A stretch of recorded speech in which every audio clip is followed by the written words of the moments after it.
The always hilarious Jack Black voiced Bowser, a giant, evil turtle-like creature who is the leader of the army of Koopas, in the hit film The Super Mario Bros. Movie.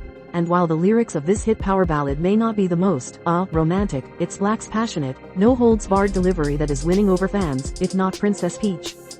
The earworm cracked the Billboard Top 100 in April 2023, a first for Black as a solo performer.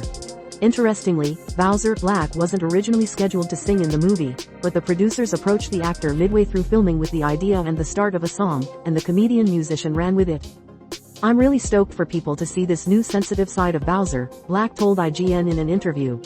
A villain's love ballad became a legitimate chart hit, proving that comedy and sincerity can coexist perfectly.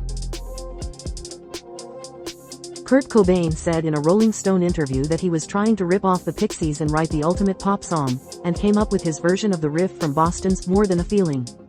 When he showed the riff to the rest of his band, bassist Chris Novoselic instantly dismissed the song as ridiculous, so Kurt made the band play it repeatedly for an hour and a half. Then he started writing the lyrics, which may sound deep and full of imagery but according to him were just making fun of the thought of having a revolution. When Teen Spirit became a hit, Cobain resented having to play it all the time, and would sometimes lead into it with More Than a Feeling. That song, which really was a series of happy accidents, served as an anthem for the entire grunge generation. Cobain later said the entire song was him trying to rip off the Pixies, and the lyrics are just making fun of the thought of having a revolution. Sweet Child O' Mine boasts one of the most recognizable guitar riffs of all time, the greatest guitar riff ever, as voted by readers of Total Guitar magazine. So how does Guns N' Roses guitarist Slash feel about that? Not great, considering the riff was just a string-skipping exercise he was doing for practice. It was never meant to be an actual song. What started as basic finger exercises in the studio accidentally became one of rock's most iconic openings. The band members were just fooling around during downtime when they stumbled upon musical gold. Sometimes the most casual moments create the most lasting impact on music history. The first and biggest hit of Beck's life would be the result of a bored Beck and his ability to make up random bullshit on the fly. Before he got famous, Beck played his music anywhere he could, in clubs, in coffeehouses and on the streets of LA, usually to crowds who couldn't give less of a shit about him. Being the type of guy he is, he'd eventually break out of whatever song he was playing and start making up random lyrics instead, just to see who was paying attention. This particular skill came into play later when Beck and Carl Stevenson, a producer for Rap-A-Lot Records, spontaneously decided to record a song in Stevenson's kitchen. The weird, improvised lyrics and laid-back delivery created something entirely new and unexpected.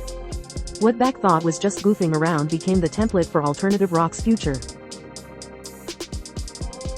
It's one thing to make fun of your brother for his speech impediment and end up with a hit, but to mock one of the most legendary singers alive with the same result is pretty impressive. That's right, if you couldn't tell just by listening to it, this song is a not-so-subtle dig at the musical stylings of one Bob Dylan. The references to clowns and jokers to either side of him were singer Jerry Rafferty's way of poking fun at Dylan's often paranoid lyrics, and how he referred to people in his songs in this way regularly. Rafferty couldn't believe it when their little joke hit big and peaked at number 6 on the US Billboard Hot 100 in 1973. The song sold over 1 million copies despite being essentially an elaborate musical prank. All told, Stuck in the Middle with You sold over 1 million copies, so we're betting Stealers Wheel didn't really give a shit. This song was Kings of Leon's breakout hit. Not only was it the band's first song to hit number 1 in the UK, Australia, Finland and Ireland, but it eventually went platinum in the States as well, so it comes as a bit of a surprise that it was the one song on the album that singer Caleb Followill considered not even finishing.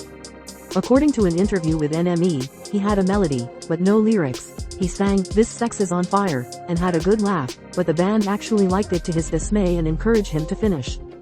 Another story, according to drummer Nathan Followill, is that they were singing the song as "Set Us on Fire" in the recording studio, until a sound mixer misinterpreted it as "Sex on Fire." What started as a studio mishearing turned into their biggest international breakthrough.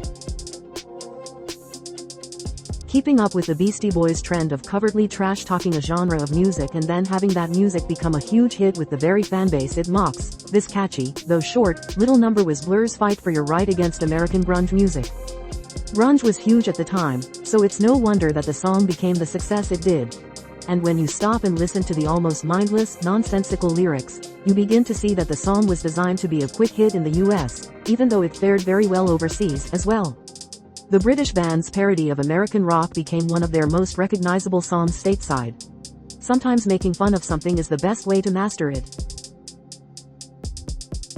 Norman Greenbaum wasn't much of a religious fellow, but he took a particular shine to Porter Wagoner, particularly when he'd seen him performing a gospel song on television.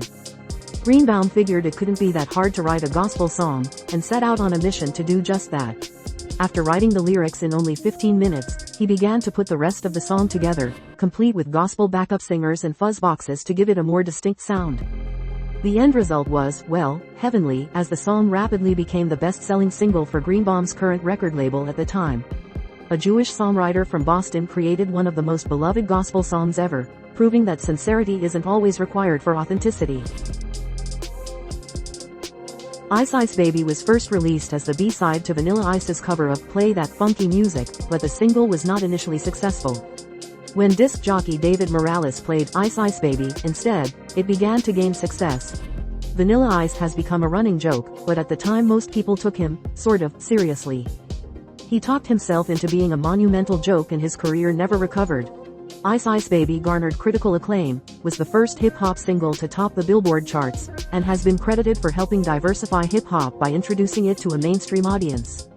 Ice Ice Baby was the first hip-hop single to top the Billboard Hot 100. Despite later ridicule, this throwaway B-side broke major barriers and opened doors for future artists. It all started at a party held by Venezuelan businessman Gustavo Cisneros in 1992. Los Del Rio, a Spanish Latin pop duo, had, at the time, made a name for themselves as proprietors of world-class Latin lounge music.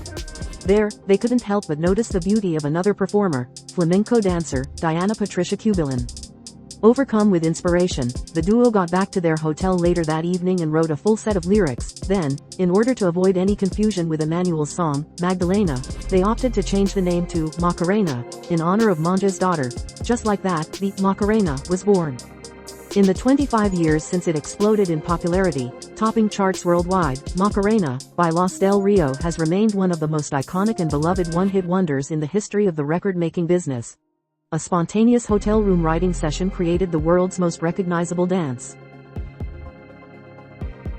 Do you ever listen to the radio and think, wow, this song seems like it was slapped together in about 20 minutes? Perhaps you were even listening to Left Hand Free by the English band Alt J, which was written in about 20 minutes. The band, goofing around in the studio one day, decided to create the worst Alt J song ever by expanding on a joke riff guitarist and lead vocalist Joe Thomas had shown them. Drummer Tom Green aimed to make the drums as cliched as possible, without any of his personality in it, and Thomas said that the phrase, gee whiz, which he says in the song, is something he's never uttered before, but imagines it appealing to American truckers. Their American label loved the deliberately terrible song, and it became a massive hit in the States. The band's attempt at creative suicide became their commercial breakthrough. Their goal was simply to create something memorable enough to generate publicity for their television program in Norway. However, the song's absurd premise and infectious chorus caught international attention far beyond Scandinavian television promotion. The music video's combination of serious production values with completely ridiculous content created an irresistible contrast that audiences found endlessly entertaining. Within months, the track had garnered hundreds of millions of YouTube views and topped charts in multiple countries. The song's success completely overshadowed the talk show it was meant to promote, turning Ylvis into global celebrities known primarily for their joke song. Their promotional stunt accidentally became one of the decade's biggest viral hits. Norwegian comedy duo Ylvis created The Fox solely to promote their upcoming talk show, never intending it to be taken seriously as a musical work. The Dutch group designed everything about the song to be deliberately excessive, from the repetitive lyrics to the bombastic production to their colorful, cartoonish image. Their goal was to create something so outrageously cheesy that it would serve as commentary on the state of late 90s dance music. However, audiences completely embraced the song's unapologetic enthusiasm and infectious energy without any sense of irony. The track became a massive hit across Europe and beyond, establishing the Vengaboys as legitimate pop stars rather than musical comedians. Club goers and radio programmers treated the song as a straightforward party anthem, ignoring any satirical intentions.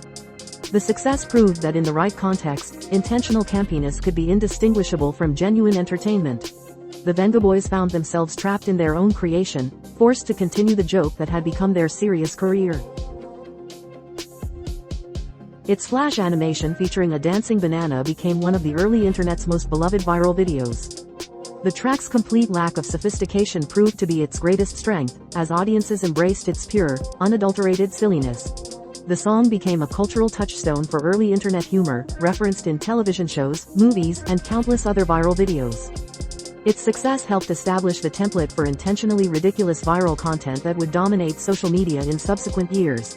The Buckwheat Boys had accidentally created one of the internet's first truly viral songs, proving that sometimes the most meaningless content can achieve the most meaningful cultural impact. This simple, absurd creation helped define how humor would spread across the digital age. PSY's satirical take on materialism accidentally became the blueprint for modern viral marketing and K-pop's global expansion. The South Korean artist created the song as a critique of Seoul's wealthy Gangnam district and its obsession with status symbols. His horse-riding dance and over-the-top music video were meant to mock the superficial lifestyle he was singing about. Instead, audiences worldwide embraced both the song and dance without understanding the satirical context. The track became YouTube's first billion-view video and opened Western markets to Korean pop music. What started as social commentary transformed into a cultural bridge between East and West. Eminem himself joked that "The Monster" was a calculated attempt to recreate the commercial success of his previous collaboration with Rihanna, "Love the Way You Lie." He openly admitted the formula felt almost too easy. Take a dark Eminem verse about his inner demons, add Rihanna's powerful vocals on an anthemic chorus, and watch it dominate the charts. The rapper was somewhat tongue-in-cheek about the collaborative process, suggesting it was designed to be a crowd pleaser rather than artistic innovation. Despite Eminem's apparent cynicism about the track's commercial motivations, it still topped charts worldwide and became one of his biggest hits.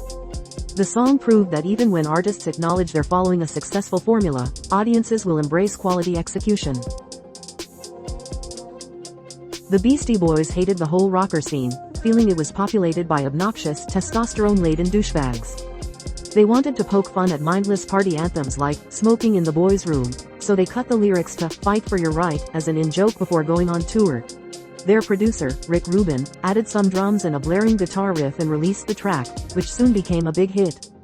Thinking the song's success was hilarious, the Beasties made what they assumed was an equally ridiculous video to go along with it. What started as a sarcastic jab at party culture ended up becoming the anthem that defined them. The irony was lost on fans who embraced it as the ultimate party song. The majority of their newfound fanbase was now made up of the same people they were originally mocking. When gangsta rap was reigning over the airwaves in 1995, and funny rap songs were largely unheard of, Chicago rapper Ski Lo came through with this clever, chuckle-along pop rap song all about his self-professed shortcomings. And yes, he was short, but he also had a crummy Ford Pinto with a hatchback and an 8-track, all of which caused him to have a lackluster love life. While his romantic game might have suffered, his career didn't. Ski Lo earned 2 Grammy nominations for the track, which hit number 13 on Billboard's Hot 100. In an era when rap was all about bragging and intimidation, Ski Lo flipped the script with honest self-deprecation and won over audiences with his humility.